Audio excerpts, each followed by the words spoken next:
We are very much thankful to the Lord for giving us this blessed privilege to continue with our study on Revelation. అందరికీ praise రాండి. ప్రకటన గ్రంథంలో ధ్యానం కొనసాగించడానికి దేవుడి ఆధిక్యత కొరకు వందనాలు చెల్లిస్తాం. In the midst of so many turns and twists in the life of human, being brought by so many tempests and sorrows and troubles and struggles, in the midst of all these things, God made His grace available to us as His servants to serve Him in meditating the same subject as what we were doing so. And we have left at Revelation chapter 14 last week. First chapter and verse 14 last week. మానవ జీవితంలో సంభవించే అనేకమైన మలుపులు, సంఘటనలు, ఎన్నో దుఃఖాలు, బాధలు అనేకమైన విపత్కరమైన పరిస్థితుల్లో ఈ ప్రకటన గ్రంథము మనం పోయినసారి ఎక్కడ తెలుపుకున్నామో 1వ అధ్యాయం 14వ వచనం నుంచి ధ్యానించుకోవడానికి దేవుడిచ్చిన మరొక తరుణం కొరకే దేవునికి వందనాలు చెల్లిస్తాం. Shall we read from Revelation chapter 1 from verse 15 to 18? Brother will read and we will look into our Bibles. We will see this 15 to 18 and we will attempt it. How far we will be able to complete it, we do not know. Will depend upon the Lord. 1వ అధ్యాయము ప్రకటన గ్రంథము 15 నుంచి 18 వచనాలు చదువుకుందాం. ఎంతవరకు వెళ్ళేది అంతవరకు ధ్యానించుకుందాం.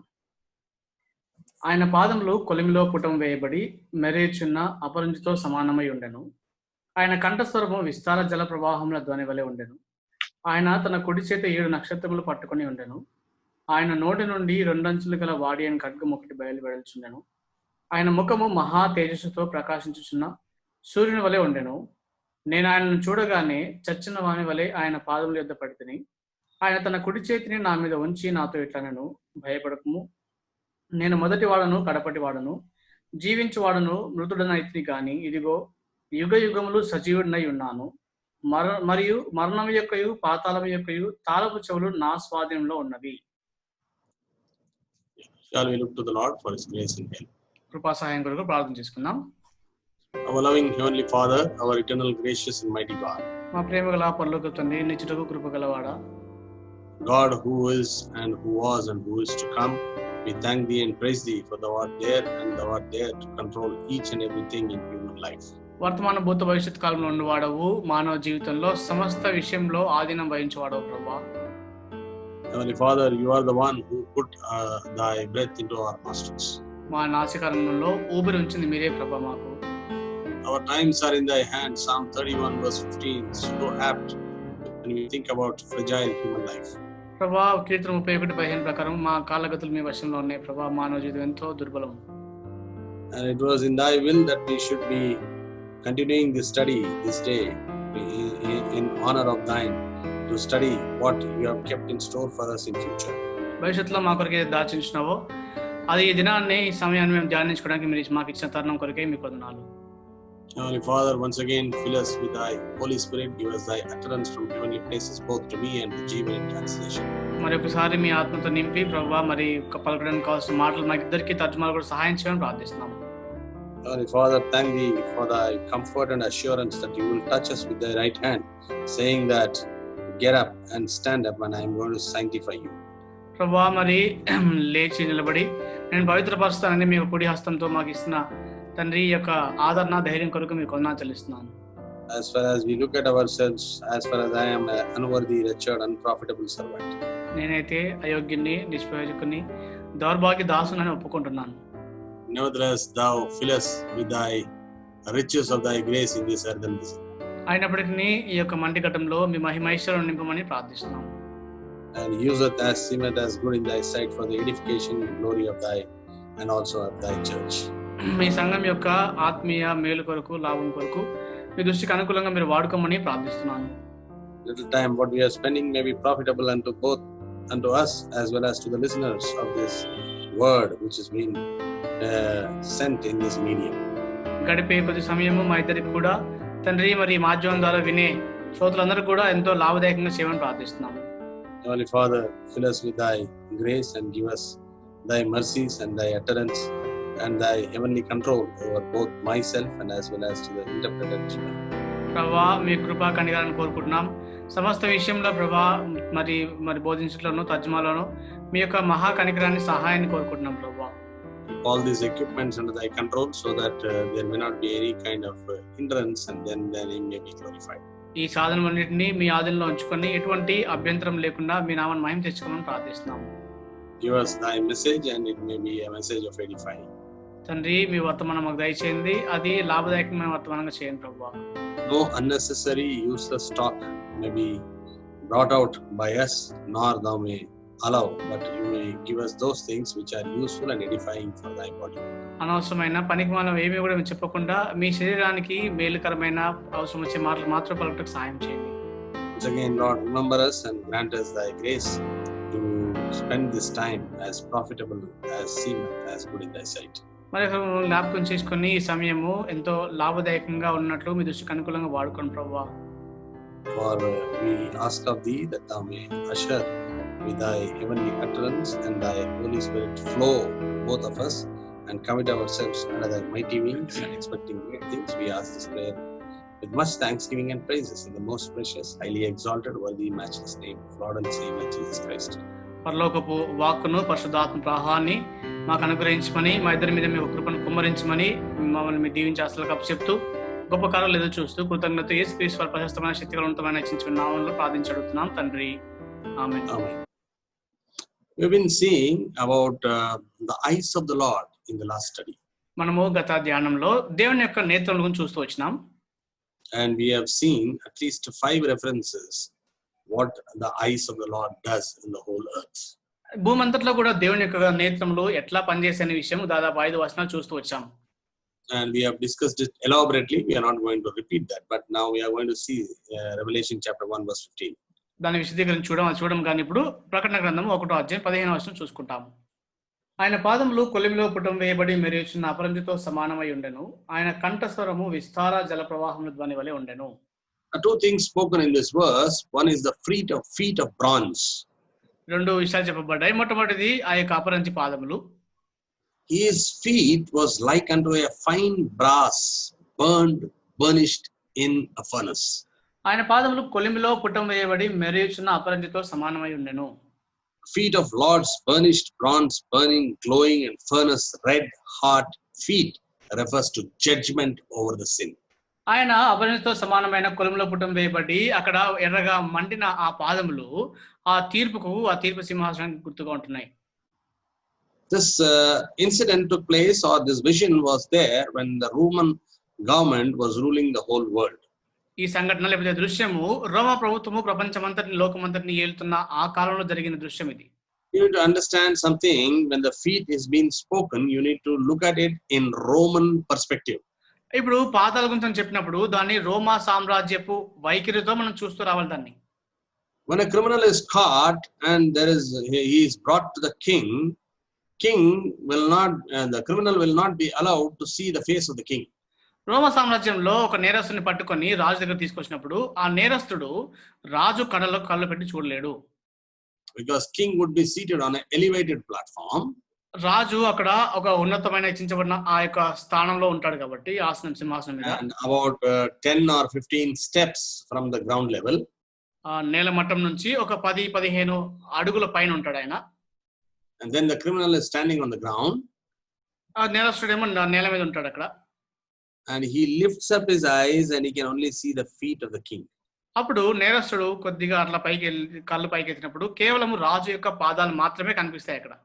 Criminal bows and the king is on the elevated side, and king's feet is only visible unto the criminal. ఆ నేరస్తుడు తల వంచుకొని అలా కళ్ళు పైకి చూసినప్పుడు ఆ యొక్క రాజు ఆ హెచ్చించబడిన స్థానంలో ఉంటాడు కాబట్టి కేవలము రాజు యొక్క పాదములు మాత్రమే కనిపించేవిగా ఉంటాయి అక్కడ. Hence the king's feet speaks of a symbol of authority. కాబట్టి రాజు యొక్క పాదములు అంటే అధికారముతో కూడిన గుర్తుగా ఉంటుంది. And now we see Lord Jesus Christ with the red hot feet of bronze moving in the midst of the churches to exercise his chastening authority with the feet of judgment, reigned by the holiness and glory of God, ready to deal out with the pain. అక్కడ యేసు ప్రభువారు ఎర్రగా మండుచున్న ఆ కొలిమిలో పుటం వేయబడిన అపరంజి పాదంతో సంఘంలో సంచరిస్తున్నాడంటే ఆయన సంఘంలో మధ్య పవిత్రపరుస్తూ తీర్పు తీరుస్తూ వాటిని శిక్షణకున్న తీసుకెళ్తూ మహిమ గల పరిశుద్ధమైన కార్యాన్ని అక్కడ జరిగిస్తున్న వాడుగా ఉంటున్నాడు అక్కడ. The bronze feet speaks that he would allow pain to the church in order to refine it from sin. సంఘంను పాపం నుంచి పవిత్రపరిచిన నిమిత్తము దాన్ని కడుగు నిమిత్తము శ్రమ గుండా తీసుకెళ్లే విషయం చూపిస్తున్నది. He will allow pain if need be to the sinning Christian and a sinning church. అవసరమైతే పాపం చేస్తున్న విశ్వాసికి పాపం చేస్తున్న సంఘానికి కూడా ఆ యొక్క శిక్షణను దేవుడు అనుమతిస్తుంటాడు. Fine brass. What is fine brass called?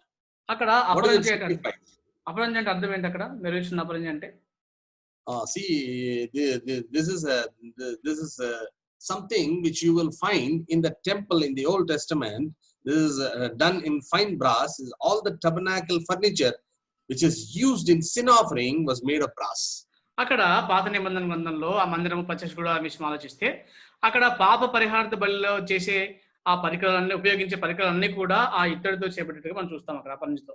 Finally, turn to Exodus chapter 30 and verse 18. అక్కడ నిర్గమకాండం 30:18 మనం గమనిస్తే ప్రత్యక్షపు గుడారమునకు బలిపీఠం నడుము దాన్ని ఉంచి నీళ్లతో నింపవలను.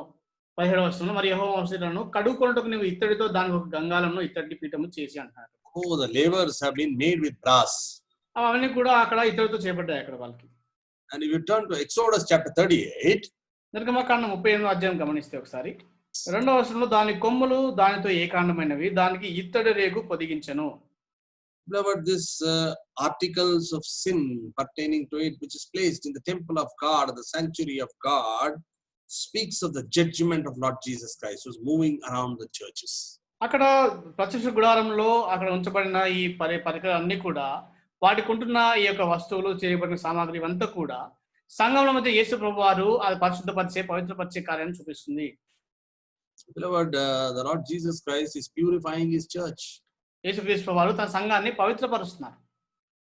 Because the sinning church can see only the bronze feet of the glorified risen Lord Jesus Christ. పాపం చేసిన సంఘము కేవలము యేసుక్రీస్తు వారి మహిమగల పునరుద్ధరణ యేసు వారి యొక్క అపరంజి పాదాలు మాత్రమే చూడగలవు. And it is the duty of his judging feet in order to give pain so that they will be regained and they will be further purified and they'll be brought and they'll be made a shining church for his name. తమ అపరంజి పాదం యొక్క బాధ్యత ఏంటంటే పాపం చేసిన సంఘాన్ని పవిత్రపరిచి దాన్ని పాపం నుంచి తిరిగి సమకూర్చి ఆయన మహిమను చూడడానికి దాన్ని ప్రోత్సాహపరుస్తుంటాయి. Second thing what we see is here his voice as a sound of many waters. రెండోది ఎక్కడ చూస్తామంటే అక్కడ అనేక జల ప్రవాహముల వంటి తన స్వరాన్ని మనం చూస్తాం అక్కడ. The glorious Lord of the churches is present in the midst, not only to empower, not only to intercede and purify the church, he is present to speak authoritatively to the church. మహిమగల దేవుడు తన సంఘముల మధ్య కేవలము దాన్ని పవిత్రపరిచే నిమిత్తం కాదు గాని కేవలము దాన్ని బలపరిచే నిమిత్తం కాదు గాని అధికారముతో తన సంఘముతో మాట్లాడడానికి అక్కడ సంచరిస్తున్నాడు. His voice is like a sound of many waters. తన స్వరము విస్తార జల ప్రవాహముల వంటి స్వరంగా ఉంటుంది అక్కడ. Can you turn with me to Ezekiel chapter 43 and verse 2 please? యెహెజ్కేలు గ్రంథం 43:2. ఇశ్రాయేలు దేవుని ప్రభావము తూర్పు దిక్కున కనబడెను, దాని నుండి పుట్టిన ధ్వని విస్తార జలముల ధ్వని వలె వినబడెను, ఆయన ప్రకాశం చేత భూమి ప్రజ్వరిల్లెను. Kindly observe whatever is written in Revelation is a direct vision to Apostle John. ప్రకటన గ్రంథంలో కనబడినంత కూడా అపోస్తలుడైన యోహానికి ప్రత్యక్షంగా కనబడిన దర్శనం అది. And everything what Apostle John sees is complemented by the other scripture portion seen by the other prophet. అపోస్తలుడైన యోహాను రాసే ప్రతి విషయం కూడా అది లేఖనాల్లో వేరే స్థలంలో వేరే ప్రవక్తల ద్వారా కూడా అది ఆమోదించబడుతుంది. This is a right vision and this is a correct vision. సరైన దర్శనము నిజమైన దర్శనం అంటే ఇట్లా ఉంటుంది. See, his voice, the description of his voice, many waters, and same thing Ezekiel says. అక్కడ తన స్వరము విస్తార జల ప్రవాహం ధ్వని వల్ల అంటే అదే విషయం యెహెజ్కేలు కూడా రాస్తున్నాడు అక్కడ. Voice of power, voice that commands, voice that can be heard by the dead person even in the graves. ఆయన అధికారం కలిగిన స్వరం అది, చనిపోయిన వ్యక్తి కూడా సమాధుల్లో వినబడే స్వరం అది, చాలా ఆజ్ఞాపించే ఖండితమైన స్వరం అది. Kindly turn with me to John's Gospel. యోహాను సువార్త గమనిస్తే ఒకసారి chapter 5, 5వ అధ్యాయము verses 28 and 29. 28-29 వచనం. దీనికి ఆశ్చర్యపడకుడి, ఒక కాలం వచ్చున్నది, ఆ కాలంలో సమాధుల్లో ఉన్న వారందరూ ఆయన శబ్దము విని మేలు చేసిన వారు జీవ పునరుద్ధానమునకును కీడు చేసిన వారు తీర్పు పునరుద్ధానమునకు బయటికి వచ్చెదరు. Voice like many waters and voice of authority and a voice which can speak to a dead person inside the grave, penetrate into the grave and call him outside as though he's speaking to a living man. అధికారంతో కూడిన స్వరం అది, విస్తార జల ప్రవాహములతో ధ్వని వంటి స్వరం అది. మృతుడైన అక్కడ సమాధిలో పాతి పెట్టబడిన సమాధిలకు చొచ్చిపోయి ఆ మృతుడితో మాట్లాడగల గొప్ప స్వరం అది. The voice can be heard by even a dead person. మృతుడైన వ్యక్తి కూడా వినగల స్వరం అది. The voice of the Lord is speaking to the church. అటువంటి దేవుని స్వరము సంఘంతో మాట్లాడుతుంది. And we turn to Hebrew chapter 1. Hebrew పత్రిక 1వ అధ్యాయం గమనిస్తే verses 1 and 2. పూర్వకాలమందు నానా సమయంలోనూ నానా విధములుగాను ప్రవక్తల ద్వారా మన పితరులతో మాట్లాడిన దేవుడు ఈ దినమున అంతమందు కుమారుని ద్వారా మనతో మాట్లాడాను. ఆయన ఆ కుమారుని సమస్తమునకు వారసునిగా నియమించెను. ఆయన ద్వారా ప్రపంచంలో నిర్మించెను. The voice of the living God or the glorified Lord Jesus Christ is speaking to the churches these days. జీవము గల దేవుని స్వరము లేకపోతే పునరుద్ధారణ మహింపరచబడిన యేసుక్రీస్తు వారి యొక్క స్వరము ఈ దినాల్లో సంఘంతో మాట్లాడుతుంది. How powerful is the voice of God? You have to turn with me to Psalms 29 verses 4 and 5. దేవుని స్వరం ఎంత శక్తిగలం అంటే కీర్తనలు 29వ అధ్యాయం 4-5 వచనాలు చూస్తే యెహోవా స్వరం బలమైనది, యెహోవా స్వరం ప్రభావం గలది, యెహోవా స్వరము దేవదారు వృక్షములను విరుచును, యెహోవా లెబానోను దేవదారు వృక్షములను ముక్కలుగా విరుచును. Therefore the correcting voice of God, powerful, majestic, and breaketh the sinner and correcteth the church. కాబట్టి సరిచేసే దేవుని స్వరము ప్రభావం గల బలమైన దేవదారు వృక్షములను విరిచే ఈ స్వరము ఆ సంఘంలో ఉంటున్న పాపిని అది సరిచేస్తుంది. That takes us to Revelation chapter 1 and verse 16. దాని తర్వాత మనం ప్రకటన గ్రంథం 1వ అధ్యాయం 16వ వచనం ప్రవేశిస్తాము. ఆయన తన కుడి చేత 7 నక్షత్రములు పట్టుకొని ఉండెను. ఆయన నోటి నుండి 2 అంచులు గల వాడి అయిన ఖడ్గం ఒకటి బయలు వెడల్చుండెను. 3 prominent things we see in this verse of Revelation chapter 1 verse 16. In his right hand 7 stars. ఈ ప్రకటన 1:16లో 3 ప్రాముఖ్యమైన విషయాలు. మొదటిది ఆయన కుడి చేత 7 నక్షత్రములు. Then we see out of his mouth went a sharp 2-edged sword. ఆయన నోటి నుండి 2 అంచులు గల వాడి అయిన ఖడ్గం బయలు వెడల్చుంది. Thirdly, his face was blazing, shining, lucus. It was shining like a bright light. ఆయన ముఖము మహా తేజస్సుతో ప్రకాశించున్న సూర్యుని వలె ప్రజ్వలించుచున్న ఆ లూకస్ అనే వెలుగుతో ఉంటున్న అట్లా దర్శనంగా ఉంటుంది అది. So firstly we will see holding 7 stars in his right hand. మొట్టమొదటిగా తన కుడి చేత 7 నక్షత్రాలు పట్టుకోవాలని ఏంటో చూద్దాం ఒకసారి. Holding 7 stars in his hand speaks of the control over the churches. It's redemptivities, not protection but control.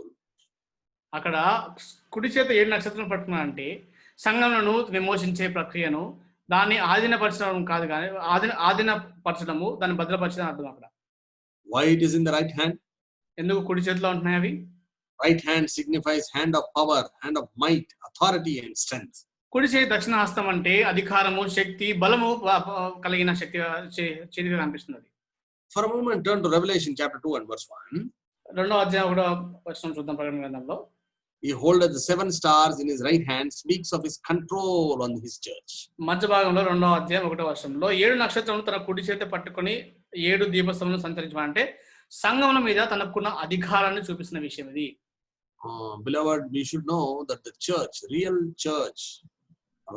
church of God is controlled by the right hand of God, by the authority of God.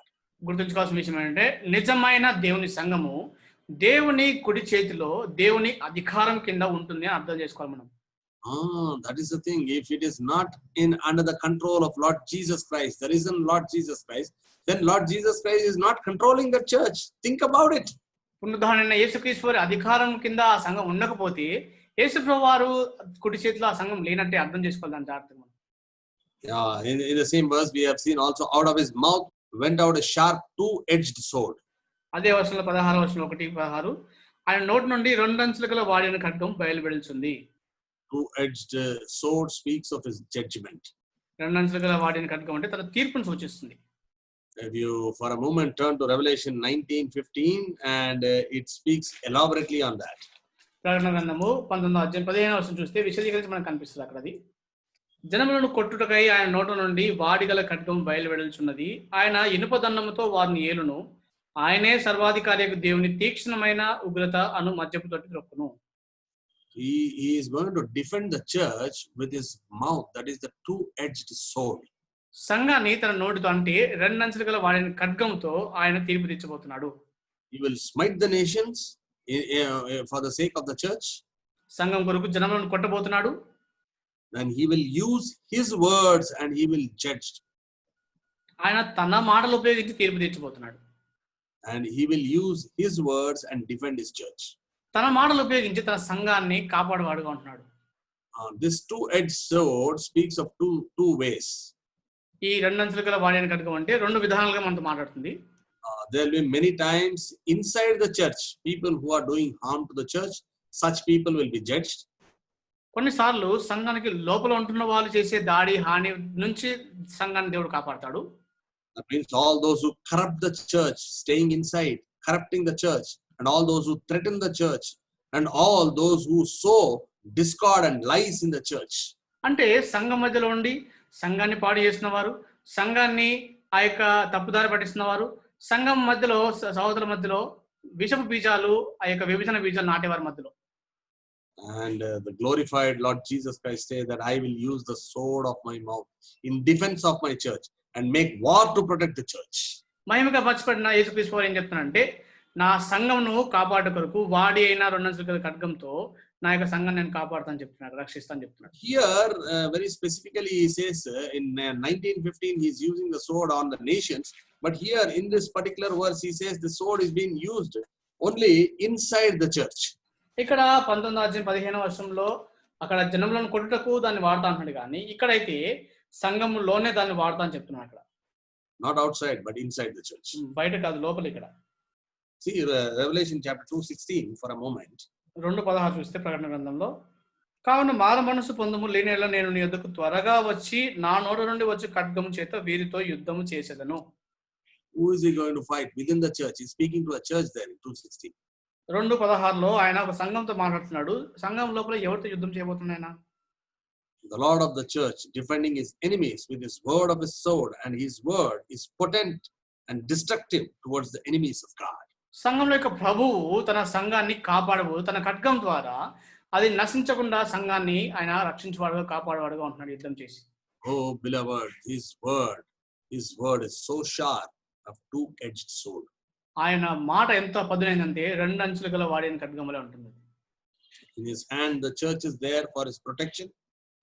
ఆయన చేతిలో సంఘము తన భద్రత కొరకు ఉంటుంది అక్కడ. And it is there for his control. దాని ఆయన తన ఆధీనం కొరకు ఉంటుంది సంఘము.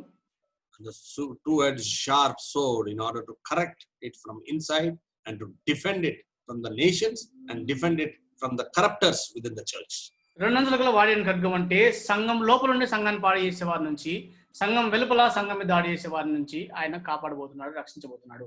The same 16th verse of first Revelation chapter 1, we see his face was a blazing sun. ప్రకటన గ్రంథము 1:16 ఆయన ముఖము మహా తేజస్సుతో ప్రకాశించే సూర్యుడు వలె ఉంటుంది అంటున్నాడు. What does this signify? ఏం సూచిస్తుంది ఇది? Lord of the churches reflects his glory through his church like a sun shineth in its strength. సంఘంలో యొక్క ప్రభువు తన మహిమను తన సంఘంలో ప్రతిబింబిస్తున్నాడు. ఏ విధంగా అంటే సూర్యుడు తన గొప్ప ప్రభావం బలంతో ప్రకాశిస్తున్న రీతిలో. Oh, when Apostle John is writing that the shining of his face and all these things, he is taking or borrowing the thought from Judges chapter 5 and verse 31. ఎప్పుడైతే అపోస్తలుడైన పౌలు తన ముఖము సూర్యుని వలె పోలుస్తున్నాడో ఆ తలంపు న్యాయాధిపతులు 5వ అధ్యాయం తను తీసుకున్నాడు అక్కడ. Judges chapter 5 and verse 31. 5:31 న్యాయాధిపతుల గ్రంథంలో, యెహోవా నీ శత్రువులందరూ అలాగునే నశించెదరు, ఆయనను ప్రేమించు వారు బలముతో ఉదయించు సూర్యుని వలె నుందురు అని పాడిరి. The expression of the shining face of the Lord, those who loved God shine like a sun. Jesus Christ shines in his church and shines through his church. యేసు వారి ముఖము సూర్యుని వలె ప్రకాశిస్తుందంటే ఆయన ప్రేమించు వారు ఆయన మహిమను ప్రతిబింబిస్తూ సూర్యుని వలె బలముతో ఉదయిస్తారు. యేసు ప్రభువారు కూడా తన సంఘం మధ్య ప్రకాశిస్తున్న మహిమ గల దేవుడుగా ఉంటున్నారు. Those who love him will reveal his glory to the world like a shining church. తనను ప్రేమించు వారు ప్రకాశిస్తున్న సంఘం వలె తన మహిమను లోకానికి బయలుపరచబోతున్నారు. Lord, kindly turn with me to one reference in Ephesians chapter 3. ఎఫెసీ పత్రిక 3 ఒక మాట చూసుకున్నాం అక్కడ 3:21 చూస్తే క్రీస్తు యేసు మూలంగా సంఘంలో తరతరములు సదాకాలం మహిమ కలుగును గాక ఆమేన్. How is the glory of the church is being done? It reveals the glory of Lord Jesus Christ. And the people who are watching this church would signify that this church show forth the glory of the risen Lord Jesus Christ. సంఘంలో తరతరములు క్రీస్తు యేసు మహిమ అంటే ఈ సంఘాన్ని చూస్తున్న వాళ్ళు ఈ సంఘం ప్రతిబింబిస్తున్న యేసుక్రీస్తు వారి యొక్క మహిమను చూస్తారని అర్థం అక్కడ. Now we are coming to Revelation chapter 1 verse 17. 1:17 ప్రకటన గ్రంథానికి వస్తే 1:17లో నేను ఆయనను చూడగానే చచ్చిన వాని వలె ఆయన పాదముల యొద్ద పడితిని. But you need to listen carefully. This is a most important thought. చాలా ప్రాముఖ్యమైన తలంపు, జాగ్రత్తగా దయచేసి వినండి. Fallen like a dead man. చచ్చిన వాని వలె ఆయన పాదముల యొద్ద పడితిని. Absolute shock. అక్కడ ఎంతో విభ్రాంతి చెందినాడు. Motionless, almost lifeless. అక్కడ ప్రాణం లేనట్టుగా కదలిక లేనట్టుగా ఉంటున్నాడు. See, this Apostle John was there once when Lord Jesus Christ revealed his glory on the Mount of Transfiguration. అక్కడ రూపాంతర కొండ మీద దేవుడు తన యేసువారు రూపాంతరం చెందిన కొండ మీద అపోస్తలుడు యోహాను ఉంటున్నాడు అక్కడ. When the glory of God was revealed on the Mount of Transfiguration, Apostle John was there and he was afraid. అక్కడ రూపాంతర కొండ మీద యేసువారు తన మహిమను బయలుపరుచుకున్నప్పుడు యోహాను అక్కడ ఉండి భయపడుతూ వచ్చాడు. But now he is fallen like a dead man. ఇక్కడైతే చచ్చిన వాళ్ళ వల్ల పడిపోయినాడు. Why? ఎందుకు? Struck by the holiness, obsessed with metaphysical, with paranormal, he fell and went into a spirit. అక్కడ గమనిస్తే దేవుని మహిమను చూసినప్పుడు ఒక్కసారిగా విభ్రాంతి చెందిపోయి ఒక్కసారిగా అక్కడ చచ్చిన వాడి వల్ల పడిపోతూ వచ్చాడు. Oh, this is an unusual experience. అసాధారణమైన అనుభూతి ఇది. Fell on their face. ఒకళ్ళు పడిపోయారు. What does he speak? ఏమర్థం ఇది? They speak three things. The effects of the vision speaks of three things. ఈ యొక్క దర్శనం యొక్క ప్రభావం 3 విషయాలు చూపిస్తుంది మనకి. One is fear. మొట్టమొదటిది భయము. Absolute shock and terrible fear. Terrifying fear. ఖచ్చితమైన భ్రాంతి, భయాన్ని కలిగించేది. Second thing is assurance. రెండవది నిశ్చయత. And third thing is duty. మూడవది పని లేకపోతే బాధ్యత. Absolute overpowering hence fear. ఖచ్చితమైన బాగా శక్తి కలిగిన కాబట్టి భయం వస్తుంది అక్కడ. Revelation 1:17 says, when I saw him, I fell at his feet. 1:17 ప్రకటనలో ఆయన చూడగానే చచ్చిన వాని వల్ల ఆయన పాదాల దగ్గర పడిపోయాడు అంటాడు. Now when Apostle John is saying, he is not saying something unusual, but you see, kindly turn with me to Daniel chapter 10. అపోస్తలుడైన యోహాను చెప్తున్నప్పుడు ఉట్టిగా మాట చెప్పలేదు కానీ దానియేలు గ్రంథం 10వ అధ్యాయం ఒకసారి మనం చదివితే Daniel chapter 10 7-9. దానియేలును నాకు ఈ దర్శనం కలగగా నాతో ఉన్న మనుషులు దాన్ని చూడలేదు కానీ మిగుల భయాక్రాంతులై దాగుకొనవలని పారిపోయేది. నేను ఒంటరినై ఈ గొప్ప దర్శనం చూసినందున నాలో బలమేమీ లేకపోయాను. నా సొగుసు వికారమాయను, బలము నాయందు నిలవలేదు. నేను అతని మాటలు విని నేను నేలను అష్టాంగపడి గాఢ నిద్ర పొందిన వాడిని అయితిని. What happened to Apostle John? ఏం జరిగింది అపోస్తలుడు యోహానుకి? Fell like a dead man on his face to the ground. అక్కడ ముఖం మీద నేల మోపి చచ్చిన వాని వల్ల పడిపోతూ వచ్చాడు. Yeah, he was fallen face to the ground straight away. సాష్టాంగ పడిపోయాడు అక్కడ నేలకి. What happened to Daniel? దానియేలుకి ఏం జరుగుతుంది? His face was to the ground. ఆయన కూడా సాష్టాంగ పడుతున్నాడు. And this identical things, you see what Apostle John is seeing. It is not some concocted story like nowadays. You hear so many people meeting God and they never talk these kind of things. ఇవన్నీ కూడా కల్పించబడిన కథలు కాదు. ఈ దినాల్లో చాలా మంది దేవుణ్ణే కలుసుకున్నాం, దేవుని దర్శనం పొందడం అనుకుంటారు కానీ వాళ్ళ జీవితాల్లో ఇవన్నీ ఎప్పుడు జరగవు. చచ్చిన వాళ్ళ పడిపోవడం ఇవన్నీ జరగవు. I'll come to that in a later part of this study. అవన్నీ తర్వాత ధ్యానం మనం చూసుకుంటాం ఒకసారి. In Daniel chapter 10 verses 7 and 9 gives the same identical similar experience as Apostle John had. Similar experience Daniel is having. దానియేలు గ్రంథం 10వ అధ్యాయం 7-9 వచనాల్లో అపోస్తలుడైన యోహానుకి 1వ అధ్యాయం 17 వచనాల్లో కనిపించిన అటువంటి అనుభవమే అక్కడ మనకు కనబడడం జరుగుతుంది. Now please come to Ezekiel chapter 1 verse 28. ఇప్పుడు యెహెజ్కేలు 1:28 మనం చూసుకుంటే in the last portion in English for the saving of time I am reading, and when I saw it I fell upon my face and I heard a voice, one that spake. అక్కడ 1:28 చివరి భాగం మనం చూసుకుంటే ఇది యెహోవా ప్రభావ స్వరూపము. నేను చూచి సాగిలపడగా నాతో మాట్లాడే ఒక స్వరం నాకు వినబడెను. Again, if you turn to Ezekiel chapter 3, verse 23, and again in the last portion, you will say, I saw by the river of Chibar, I fell on my face. అక్కడ 3:23లో కూడా చూస్తే అక్కడ కూడా ఆ మాట కనిపిస్తుంది. అక్కడ సాష్టాంగపడినట్టుగా మనకు కనిపిస్తుంది. You will find it in Ezekiel chapter 9, 8 as well. We are not reading it.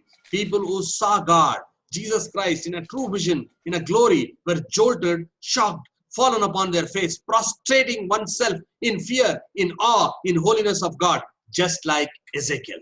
9:8లో యెహెజ్కేలు గ్రంథంలో చూస్తే యేసుప్రభువుని దర్శనం చూసినప్పుడు దేవుని చూసిన వాళ్ళు విభ్రాంతి పొంది ఒక్కసారి ఆకర్షకమైన భయంతో స్నేహం సాష్టాంగపడి ఎంతో గౌరవమైనతో వాళ్ళు చేసిన వాళ్ళుగా ఉంటారు. Prostrating oneself in fear of awe and holiness of God. దేవుని యొక్క పరిస్థితుల్లో గౌరవ మర్యాదలు భయభక్తులతో దేవుని పాదం దగ్గర సాష్టాంగపడి నమస్కారం చేస్తున్నారు. Even in Ezekiel 44:4, I think we should see this. Ezekiel 44 and verse 4. 44వ అధ్యాయం 4వ వచనం యెహెజ్కేలు గ్రంథంలో చూస్తే కూడా that I fell upon my face in the last portion. చివరి భాగంలో యెహోవా మందిరం నుండి చూసి నేను సాగిలపడగా అంటున్నాడు అక్కడ. Daniel fell on his face. దానియేలు ముఖం మీద పడిపోయాడు, సాష్టాంగపడ్డాడు. Ezekiel fell on his face. యెహెజ్కేలు సాష్టాంగపడిపోయినాడు. Daniel says, I have fallen, I lost all my comeliness, I was like a dead man. John says, I was like a dead man. అక్కడ దానియేలు ఏమంటాడంటే నా సొగసు వికారం అయిపోయింది, బలమంతా పోయింది, అక్కడ పడిపోయినని చెప్తున్నాడు. యోహాను కూడా చచ్చిన వాడి వల్లే పడిపోతానని చెప్తున్నాడు. Ezekiel says in multiple references that he has fallen to the face and his strength is lost. యెహెజ్కేలు కూడా అనేకమైన వచనాల్లో నేను సాష్టాంగ పడిపోయినాను, నా యొక్క బలమంతా పోయిందని చెప్తూ వస్తున్నాడు అక్కడ. Ezekiel, Daniel, Apostle John, they have literally seen the true God, true glorified God. They encountered with his glory and they have fallen like a dead man in prostrating reverence in his feet. యెహెజ్కేలు, దానియేలు, యోహాను దేవుని అక్షరాలను నిజంగా తను చూశారు కాబట్టి ఆ గొప్ప మహిమలో వాళ్ళు చూసినప్పుడు తట్టుకోలేక విభ్రాంతిలో ఆశ్చర్యంలో వాళ్ళు సాష్టాంగ పడిపోతూ వచ్చారు చచ్చిన వారి వల్ల. And we will see another man who saw God in Acts of Apostles chapter 26 and verse 14. అపోస్తలుల కార్యాలు 24వ అధ్యాయం 16వ వచనంలో దేవుని చూసిన ఇంకో వ్యక్తి మనం చూస్తాం అక్కడ. 26-14 మనం గమనిస్తే మేమందరం నేల పడినప్పుడు నేను ఒక స్వరం వింటినే అంటున్నాడు అక్కడ. Same experience, beloved. అదే అనుభవం ఇక్కడ కూడా. Daniel, Ezekiel, Apostle John, Apostle Paul, all these people have seen a startling, shocking, glorious God in a vision and they have fallen to the ground. అపోస్తలులైన యోహాను, అపోస్తలులైన పౌలు, ప్రవక్త దానియేలు, ప్రవక్త యెహెజ్కేలు అందరూ కూడా దేవుని మహిమను చూసినప్పుడు విభ్రాంతిలో ఆశ్చర్యంలో వాళ్ళు సాష్టాంగపడి నేల మీద పడిపోతూ వచ్చారు వాళ్ళకి. Why like that? Jesus Christ, when he showed up to many people when he was alive in Gospels, we read about him. Jesus Christ, they never fell down because in the days of his ministry, this God was curtained and shrouded in the flesh of the glory was hidden under the human flesh. గమనిస్తే యేసుప్రభువు లోకంలో ఉన్నప్పుడు ఆయన చాలా మంది చూశారు కానీ వాళ్ళు ఎవరు అక్కడ పడిపోలేదు, ఇట్లా జరగలేదు వాళ్ళకి. ఎందుకంటే ఆయన మహిమ, ఆయన తేజస్సు, ఆయన ప్రభావం అంతా కూడా అది ఒక మానవ శరీరంలో అది దాచబడింది, కప్పబడింది, చుట్టబడింది చెప్పొచ్చు. Glory of Godhead was covered by human flesh. దేవత్వం యొక్క మహిమ మానవ శరీరంలో కప్పబడింది, దాచబడింది. The beloved disciple, Apostle John, is looking the unveiled glory and the deity of our Lord Jesus Christ, and it is so devastating and shocking, it caused one to fall like a dead man, and a strange response. ప్రియుడైన యోహాను యేసుప్రభువు యొక్క మహిమను చూసినప్పుడు అక్కడ తను తట్టుకోలేక ఆ విభ్రాంతిలో ఆశ్చర్యం, సంభ్రమాశ్చర్యంలో అక్కడ నేల మీద పడిపోతూ వచ్చాడు సాష్టాంగపడి. Pertaining to Revelation chapter 1 verse 17 only, it reminds me of a very well-known theologian and a Christian book writer, Pastor Criswell. ఈ యొక్క ప్రకటన గ్రంథము 1వ అధ్యాయం 17వ వచనం చూసినప్పుడు బాగా వేదాంతాన్ని అభ్యసించిన ఒక చక్కటి పాస్టర్, ఆయన పేరు క్రిస్వెల్ అనే వ్యక్తి, ఆయన గురించి నాకు ఆలోచన వస్తుంది ఒకటి. He has written something startling about Revelation chapter 1 verse 17. ప్రకటన గ్రంథం 1వ అధ్యాయం 17వ వచనం గురించి బహు ఆశ్చర్యం కలిగించే ఒక విషయం రాస్తూ వచ్చాడు. I would like to quote that. ఆ మాట చదువుతాం ఒకసారి. Quote, response of Apostle John is most strange. అపోస్తలుడైన యోహాను యొక్క ప్రతిస్పందన బహు వింతైనది. It would seem that he would have looked upon the face of his master with static bliss and joy beyond words to describe. ఆయన తన రక్షకుడి ముఖము వర్ణింపశక్యం గాని సంతోషంతో ఆశ్చర్యంతో అక్కడ చూస్తూ వచ్చినాడు. I would suppose that Apostle John, his beloved disciple, know the Lord all of his life. నాకేమనిపిస్తుంది అంటే అపోస్తలుడు ప్రియుడైన అపోస్తలుడైన యోహాను తన జీవితం అంతా కూడా యేసుని చూస్తూ వచ్చాడు. And their mothers were sisters. తన సహోదరులు వాళ్ళ తల్లిగారేమో సహోదరులుగా ఉంటూ వచ్చారు అక్కడ. And his mother and mother of Lord Jesus Christ were according to the flesh, were sisters. And if you count according to the flesh, Apostle John and Jesus Christ were first cousins. గమనిస్తే అపోస్తలుడైన యోహాను వారి యొక్క తల్లిగారు, యేసు వారి యొక్క తల్లిగారు, వారు శరీర రీతిగా సహోదరులు. మనం లెక్కిస్తే వాళ్ళిద్దరు కూడా అన్నదమ్ములాగా అట్లా వస్తుంది వాళ్ళకి. They were first cousins and he was a beloved disciple in the inner circle. ఆ యొక్క అంతరంగ వలయంలో ఉంటున్న బహుప్రియుడైన శిష్యుడు ఆయన యోహాను అక్కడ. Apostle John lived next to the very heart in the ministry of our Savior. He laid his head on Jesus Christ's bosom at the Last Supper. అక్కడ ఆ చివరి భోజనంలో ఆయన యేసుప్రభు వారి రొమ్మున ఆనుకున్న తన తలను తన దగ్గరగా పెడుతున్న ప్రియుడైన శిష్యుడుగా ఉంటున్నాడు అపోస్తలుడైన యోహాను. And if you see, he was exactly leaning on the bosom at the time of Last Supper. చివరి భోజనంలో అక్కడ గమనిస్తే అక్షరాల తన యేసుప్రభు వారి రొమ్మున ఆనుకున్న వ్యక్తిన. He stood at the cross. He saw the blood and water flow of his heart like a fountain. అక్కడ సిలువ దిక్కి చాలా దగ్గరగా ఉంటూ ఆ యొక్క యేసు వారి నుంచి రక్తము నీళ్లు ఒక ఊట వలె ప్రవహించడం దగ్గరగా చూశాడు. It was this beloved apostle John who, in obedience to the loving, tender, shepherdly word of a Savior, took Mary, the Lord's mother, to his home and cared for her. ఈ యోహాను ఎవరంటే యేసు వారి యొక్క ప్రేమగల కనికరం గల మాటలు విని తన యేసు వారి యొక్క తల్లి గారి విషయమై బాధ్యత వహిస్తున్న కాపరిగా ఉంటూ వచ్చిన వ్యక్తిన. This is the intimacy of Apostle John and Lord Jesus Christ. అపోస్తలుడైన యోహానుకి యేసుక్రీస్తు వారికి ఉన్న సన్నిహితమైన సంబంధం ఎంత గొప్పగా ఉంటుంది. Yet when he sees his master on the Isle of Patmos, he falls at his feet as a dead man. అయినప్పటికీ తన యజమానుని ఆ పద్మావతి ద్వీపంలో చూసినప్పుడు చచ్చిన వాని వలె పడిపోతున్నాడు యోహాను. It would seem that he would have looked upon the Lord with joy unspeakable, with a bliss and gladness that would be undescribable. Instead, great fear fell upon him. Why? వర్ణింప శక్యం కానీ ఆనందంతో అక్కడ సంభ్రమాశ్చర్యంతో యేసుని చూసుండొచ్చు, అయితే చచ్చిన వాని వల్లే పడిపోతున్నాడు. ఎందుకట్లా? The answer is, beloved disciple is looking upon the unveiled deity, beholding the presence of the face of the great living God himself. As such, he falls down before the Lord as a dead man. జీవం గల దేవుణ్ణి ముఖదర్శనం ఎల్లప్పుడూ చేసుకుంటున్న ఆ యొక్క మహిమపరచబడిన యేసు ప్రభువుని చూసినప్పుడు తట్టుకోలేక అక్కడ చచ్చిన వాని వలె పడిపోతున్నాడు. According to Pastor Criswell, there could be these reasons why he has fallen like a dead man. Pastor Criswell ఆయన ప్రకారము ఆయన చచ్చిన వాని వలె పడిపోవడానికి కారణము ఇవి. Apostle John was conscious of the burden of his own nothingness. తన శూన్యత న్యూనత ఏమీ లేదు అనే దాని గురించి అంత గొప్ప భారం ఉండవచ్చు తనకి అక్కడ. Burden of his own folly. తన అవివేకం యొక్క భారం. Burden of his own insignificance. గుర్తింపు లేని ఆ భారం అక్కడ. Burden of his own shortcomings. తన బలహీనతల యొక్క భారం. Burden of his own humanity. తన సొంత మానవత్వం యొక్క భారం. Burden of his own sin and iniquities. తన సొంత పాపం అపరాధం యొక్క భారం. An example is being quoted: no insect lives in the furnace of sun, no germ survives in the furnace of hot burning sun. ఉదాహరణ చెప్పాలంటే వేడిగల మండుచున్న సూర్యుని దగ్గర ఏ పురుగు అక్కడ బతకలేదు. అంత వేడిగా ప్రకాశిస్తున్న తేజవంతమైన ఆ సూర్యుని దగ్గర ఏ సూక్ష్మజీవి కూడా అక్కడ ఉండలేదు. Likewise, no sinful mortal can look into the face of God. అదే రీతిగా పాపైన మనుషుడు ఏ ఒక్కరు కూడా దేవుణ్ణి ముఖం చూడలేరు. No man seer can hear the voice of Almighty. ఏ మానవుడు పాపైన వ్యక్తి కూడా దేవుని యొక్క సర్వశక్తిని స్వరం వినలేడు. Reverential fear struck Apostle John. భయభక్తులతో కూడిన భయం అనేది అపోస్తలుడైన యోహాను ఒక్కసారి గట్టిగా కొట్టింది.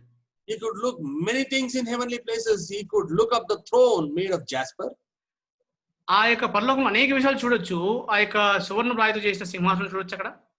He could look unhindered on the emerald rainbow, and he could look upon the 7 lamps that burned before the throne of God. అక్కడ ఇంద్రధనుస్సుతో కూడిన గొప్ప సింహాసనం ఒకటి, లేకపోతే ఇంకా ఆ యొక్క గొర్రెపిల్ల ధూపార్తి వేయబడిన అనేకమైన గొప్ప విషయాలు చూడొచ్చు అక్కడ. Oh, he could even gaze in glory and wonder in crystal sea, which was like a beautiful burnished glass in a facet when the Lord opened the door to the heaven in Revelation chapter 4. ప్రకటన గ్రంథం 4వ అధ్యాయంలో అక్కడ చూడబడిన ఎంతో సౌందర్యమైన ఆశ్చర్యం కలిగించే స్ఫటికపు వంటి నది, అవన్నీ కూడా చక్కగా అన్ని గొప్ప విషయాలు కనబడుతుంది చూస్తానికి. And in the hell also his soul did not tremble, nor his spirit quake.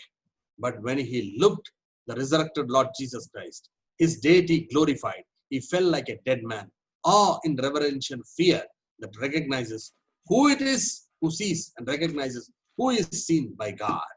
నరకంలో కూడా తను బాధపడకపోవచ్చు, అంత చెల్లించకపోవచ్చు, కానీ దేవుని యొక్క మహిమను, దేవుని యొక్క ముఖ దర్శనాన్ని, దేవుని యొక్క ముఖాన్ని నేరుగా చూసినప్పుడు ఈయన ఎవరు అని చెప్పేసి ఎంతో సంభ్రమాశ్చర్యాలతో భయభ్రాంతులతో చచ్చిన మన మీద పడిపోయాడు అక్కడ. Frankly, this is the response Apostle John had felt when he sees Lord Jesus Christ glorified in his glory, reverential fear and awe. యేసుప్రభువారు మహింపరచబడిన యేసుప్రభువారిని మహిమలో చూసినప్పుడు యోహాను యొక్క ప్రతిస్పందన గొప్ప గౌరవంతో భయభక్తులతో ఇట్లా ఉంటూ వచ్చింది. You turn to Isaiah chapter 6. యెషయా గ్రంథం 6వ అధ్యాయం చూసుకుంటే ఒకసారి you turn to Isaiah chapter 6, we will see a similar kind of experience. 6వ అధ్యాయం చూస్తే అటువంటి అనుభవం కూడా మనకు కనిపిస్తుంది ఇక్కడ.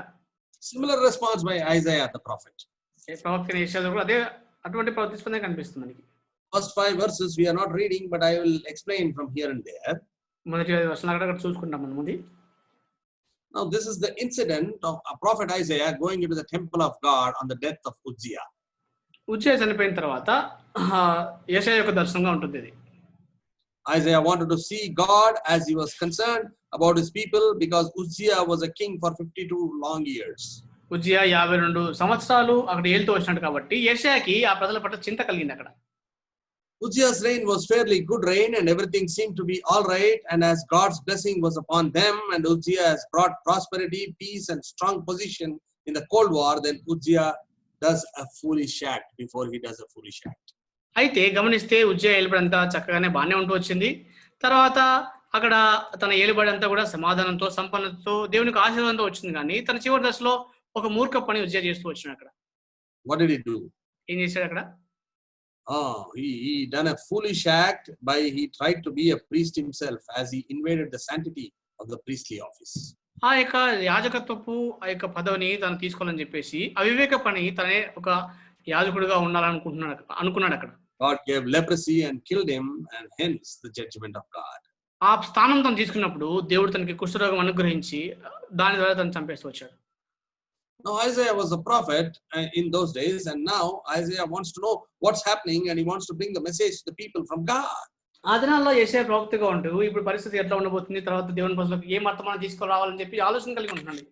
Isaiah chapter 6 and verse 1 speaks that he goes into the temple of God and he sees God's sovereign ruling on the throne, and he sees his Shekinah glory blazing in his vision.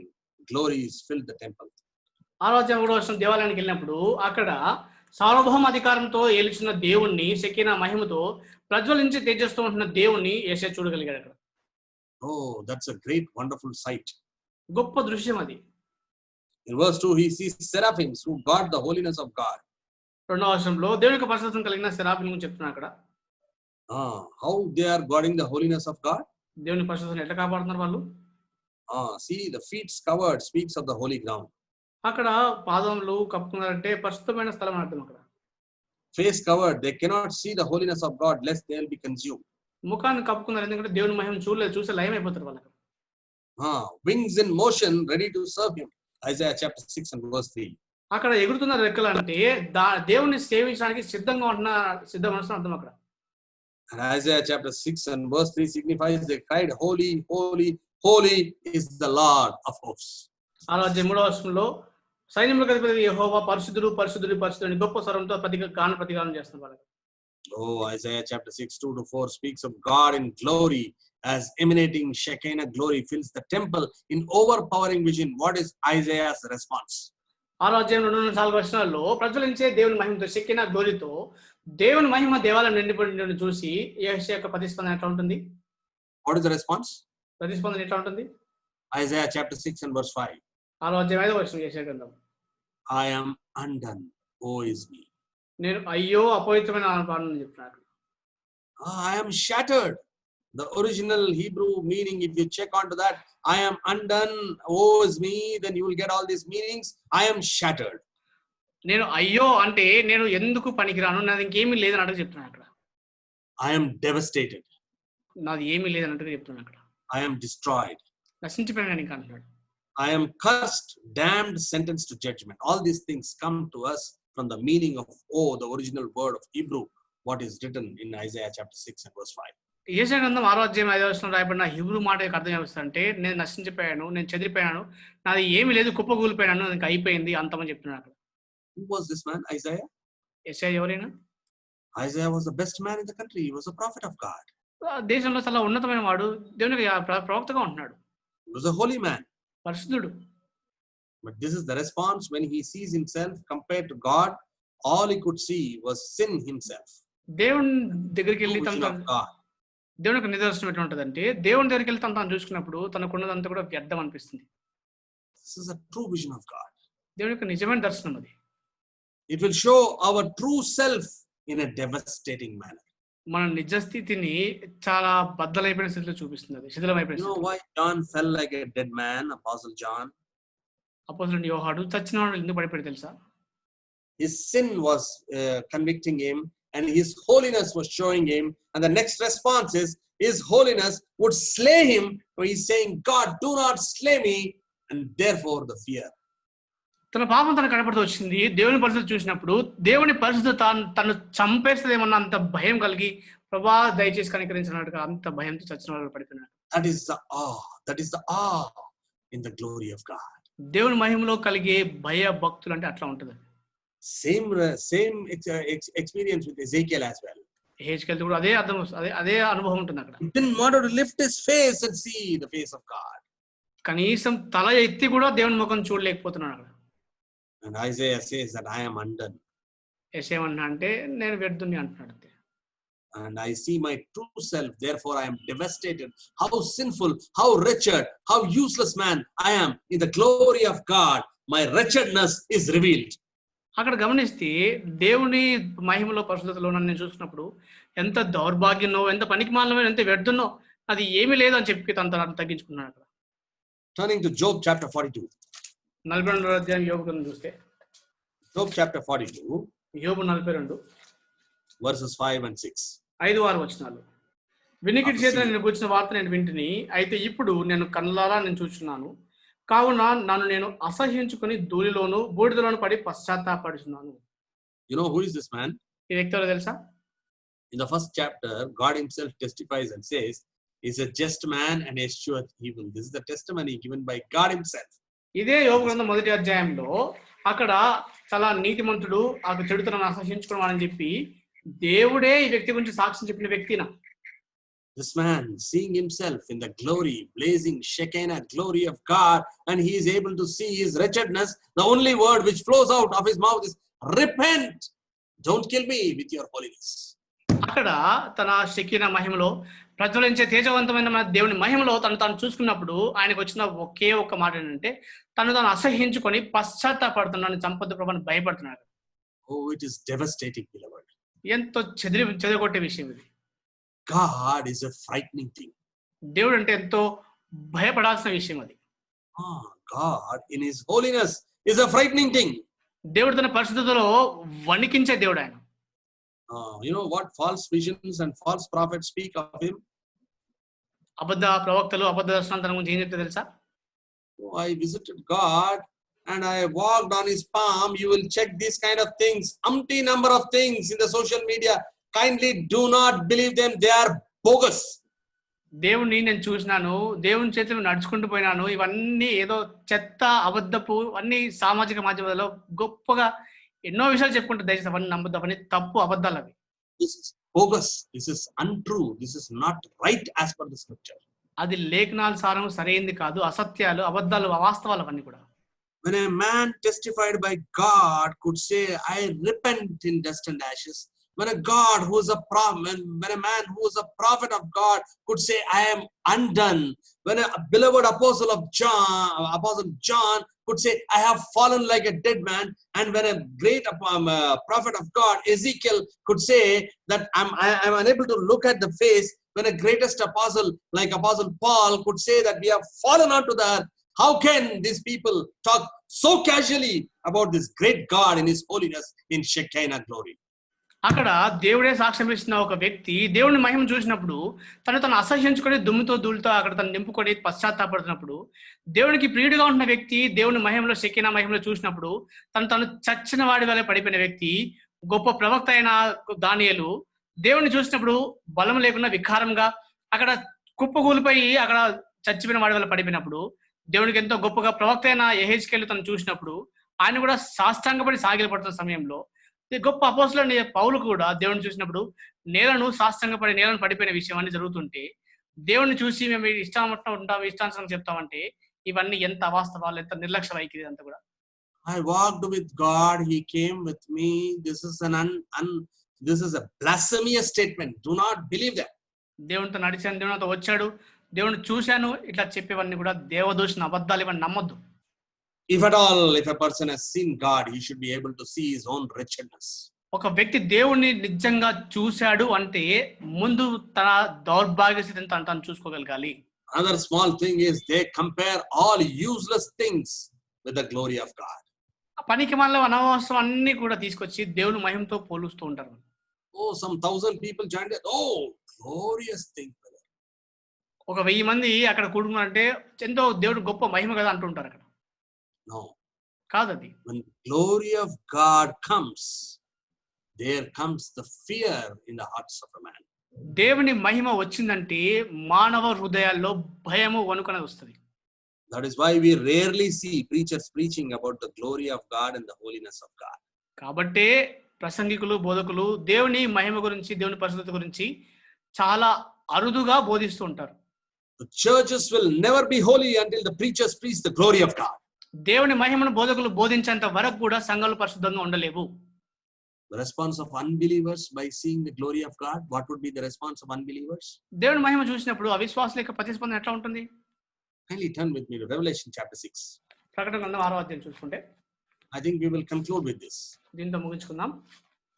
Revelation chapter 6 and verses 12 to 16. We are in Revelation chapter 1 and verse 17 only. I have not done with 17. ప్రకటన గ్రంథము 1వ అధ్యాయం 17లోనే ఉన్నాం. ఇంకా 15వ వచనం ముగించుకోలేదు ఇంకా కూడా. And time is not permitting me, therefore I would request that I would be concluding with this thought of Revelation chapter 6 from verses 12 to 16. సమయం సరిపోవట్లేదు కాబట్టి ప్రకటన గ్రంథము 6వ అధ్యాయం 12 నుంచి 16 వచనాలతో మనం ముగించుకుందాం. ఆయన 6వ ముద్రను విప్పినప్పుడు నేను చూడగా పెద్ద భూకంపం కలిగెను. సూర్యుడు కమ్మల వలె నలుపాయను, చంద్రబింబంతో రక్తవర్ణమాయను. పెద్ద గాలి చేత ఊగులాడు అంజూరపు చెట్టు నుండి అకాలపు కాయలు రాలినట్టు ఆకాశ నక్షత్రములు భూమి రాలెను. మరియు ఆయన ఆకాశ మండలము చుట్టబడిన గ్రంథము వలనే తొలగిపోయాను. ప్రతి కొండయు ప్రతి దీపమును వాటి స్థానం తప్పెను. భూరాజులను, గనులను, సహస్రాధిపతులను, ధనికులను, బలిష్ఠులను, ప్రతి దాసులను, ప్రతి స్వతంత్రులను కొండ గుహల్లోను బండ సందులను దాచుకొని సింహాసనాసీనుడై ఉన్న వాని యొక్కయు గొర్రెపిల్ల యొక్కయు ఉగ్రత మహాదినం వచ్చును. దానికి తాళజాలిన వాడెవడు? మీరు మా మీద పడి ఆయన సన్నిధికిని గొర్రెపిల్ల ఉగ్రతకును మమ్మను మరుగు చేయడి అని పర్వతములతో బండలతోనూ చెప్పుచున్నారు. They even can't see the Lord because they want to fall down and they will request the rocks to fall upon them because they wouldn't face the Lord and Lord's wrath. వాళ్ళు కూడా దేవుని మహిమను చూడలేరు. ఎందుకంటే వాళ్ళు అక్కడ పడిపోయి కొండలతోనూ బండలతోనూ మీరు మా మీద పడి మమ్మల్ని చంపేయని చెప్పి వాటిని విన్నపం చేసుకున్నారు. Why? Because the heavenly bodies fall onto the earth. ఎందుకంటే ఆకాశ నక్షత్రానికి కింద భూమి రాలిపోతున్నాయి. The whole universe goes pitch dark. విశ్వం అంతా కూడా అంధకారం అయిపోతుంది. అక్కడ sun and moon lose their lights. సూర్య చంద్రులు కాంతిని కోల్పోతాయి. And mountains lose their sight and islands will disappear. పర్వతాలు దృష్టి కోల్పోతాయి, దీపాలన్నీ ఉనికి కోల్పోతాయి అక్కడ. And the heavens or the skies will be rolled up and it will be rolled up like a scroll. ఆకాశ మండలం అంతా కూడా ఒక గ్రంథం వలె చుట్టబడిపోతుంది అక్కడ. And this kind of a situation, the wrath of the Lamb will be visible to an ordinary common sinner, but he cannot face him, but he will fall to the ground and request the stones and the mountains to fall upon them, and he doesn't want to face glorious God. ఇటువంటి దేవుని ఉగ్రత వచ్చినప్పుడు భూరాజులు కానీ ఎవరు కానీ వాటి మీద తట్టుకోలేక కొండలు పర్వతాలు మా మీద పడి మమ్మల్ని చంపేవని చెప్పి ఆ మహిమలో దేవుని ఎదుట నిలవలేక వాళ్ళు పారిపోతుంటారు. Beloved, this may be your condition and my condition. నీ పరిస్థితి నా పరిస్థితి ఎట్లా ఉండొచ్చేమో బహుశా. Today the time is there. You can call upon this Savior. ఇది సమయం ఉన్నప్పుడే రక్షకుని మనం ప్రార్థించవచ్చు. He is able to make you stand. We are going to see that in the coming week. రాబోయే వారం చూస్తాము. నిలవబెట్టగల సమర్థుడు ఆయన. All these people who have fallen, this prophet said, I am undone. He said, he made them to rise up. ఈ పడిపోయిన ప్రవక్తలందరూ కూడా నేను అయ్యో అపవిత్రుడిని నా వల్ల కాదని చెప్పిన వీళ్ళందరూ కూడా ఆయన లేవనెత్తిన దేవుడు ఆయన. We will continue it next week. వచ్చే వారం కొనసాగిస్తాం. Beloved, think about it. Do we have to face this dreadful day? ఈ భయంకర దినాన్ని మనం ఎదుర్కోవాలా? If such great prophets and great men of God, such holy men of God couldn't stand in front of him and they were fallen on their face, what about a sinner like you and me? అటువంటి గొప్ప ప్రవక్తలు, గొప్ప శిష్యులు, గొప్ప అపోస్తలులే దేవుని దగ్గర నిలవలేకపోతే నీ పరిస్థితి నా పరిస్థితి ఏంటి? If there is any hidden sin in a believer, today we will confess it. ఇంకా విశ్వాస జీవితంలో ఏదైనా దాగిన పాపం ఉంటే దేవుని ఒప్పుకున్నాం ఇది మనం. We will follow the word of God as he has said. ఆయన చెప్పిన రీతిగా దేవుని వాక్యాన్ని వెంబడిద్దాం, అనుసరిద్దాం. And we will maintain a clear conscience. మంచి మనస్సాక్షి కలిగి ఉందాం. And if you have not yet accepted Lord Jesus Christ, today is the day of salvation. ఇంకా కూడా రక్షించబడకుంటే ఈనాడే రక్షణ దినం. Maybe we do not know what is there in store for us tomorrow. రేపేం జరుగుతుందో మనకు తెలియదు. మనకి today is the grace period currently we are in the grace period and his call is available. You can call upon his name. Terrible sinner also call upon his name. ప్రస్తుతం మనం కృపాకాలంలో ఉంటున్నాం. ఆయన నామమును మొరపెట్టొచ్చు. ఎంత భయంకరమైన పాపి అయినా సరే ఆయన నామమును మొరపెట్టొచ్చు. He will forgive us. క్షమిస్తాడు మనల్ని ఆయన. Otherwise, if we neglect this, we are going to face the wrath of the Lamb of God, and we will also have to say that pathetic words what these rulers have said in Revelation chapter 6 and verse 16. ఒకవేళ మనం నిర్లక్ష్యం చేస్తే ఆ యొక్క గొర్రెపిల్లకి ఉగ్రత మనం ఎదుర్కోవాల్సింది. అప్పుడు ఈ భూరాజుల అధిపతులందరూ చెప్పిన మాటలు అవే మాటలు 16 ప్రకటన గ్రంథం 6వ అధ్యాయంలో చెప్పిన మాటలు మనం చెప్పాల్సి వస్తుంది. May the Lord enable us to sit right and may the Lord enable us to come into the fold of salvation. మనం రక్షించబడి సరి చేసుకొని రక్షణలోకి వచ్చినట్టు దేవుడు మనకు సహాయం చేయను కాక. With this few words we will spend and we will pray a word of prayer and close by this. కొద్ది మాటలతో ప్రార్థన చేసుకొని ముగించుకుందాం. Shall we pray? ప్రార్థన చేసుకుందాం.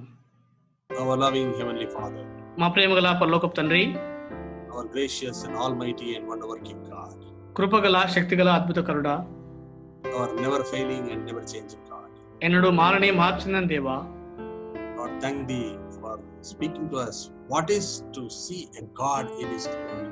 ప్రభువా, దేవుని తన మహిమలో చూడడం అంటే ఏంటో మాతో మాట్లాడినందుకు వందనాలు చెల్లిస్తున్నాం. And how wretched people we are when we come in that. మీ మహిమలోకి వచ్చినప్పుడు మేము ఎంత దౌర్భాగ్యంలో మేము గుర్తించగలం ప్రభువా. Heavenly Father, enable us to identify our true selves in the glory of God. దేవుని మహిమలో మా నిజ స్థితిని గుర్తించడానికి మాకు సహాయం చేయండి ప్రభువా. And we may be the people who speak about the glory of God so that our sanctification will be in regular process. దేవుని మహిమ గురించి చెప్పేవారు మమ్మల్ని చేయండి. తద్వారా మేము పవిత్రపరిచే కార్యము క్రమంగా ఉండడానికి సహాయం చేయండి. And seal the word being sowed with much human limitations. ఎన్నో మానవ హద్దుబాటులో విత్తబడిన వాక్యాన్ని మీరే ముద్రించండి ప్రభువా.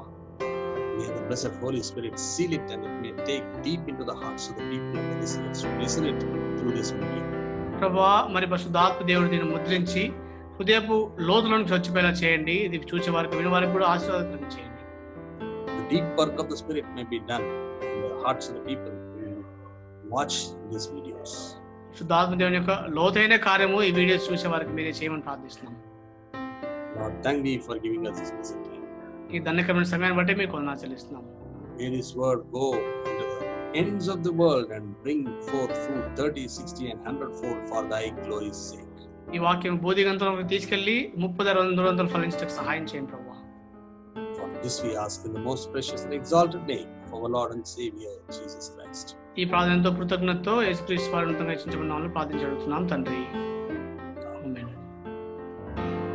Praise the Lord, beloved brothers and sisters. Kindly do express your doubts And for any other further clarifications in the comment section, so that God willing, we will respond to your comments. సహోదరులు వినపం ఏంటంటే మీకు ఏమైనా సందేహాలు సంశయాలు ఏమైనా ప్రశ్నలు ఉంటే comment box లో మీరు రాయొచ్చు.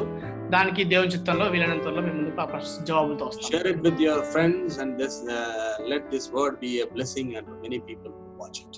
ఈ వాక్యం మీ స్నేహితులతో పంచుకోండి, తద్వారా ఈ వాక్యము అనేకులకు ఆశీర్వాదకరంగా ఉన్నట్లు. If the coming of the Lord tarries, we will continue this subject once again next week. దేవుడు నాకు ఆలస్యమైతే ఈ అంశాన్ని వచ్చే వారం కొనసాగిస్తాం. Praise the Lord. Praise the Lord.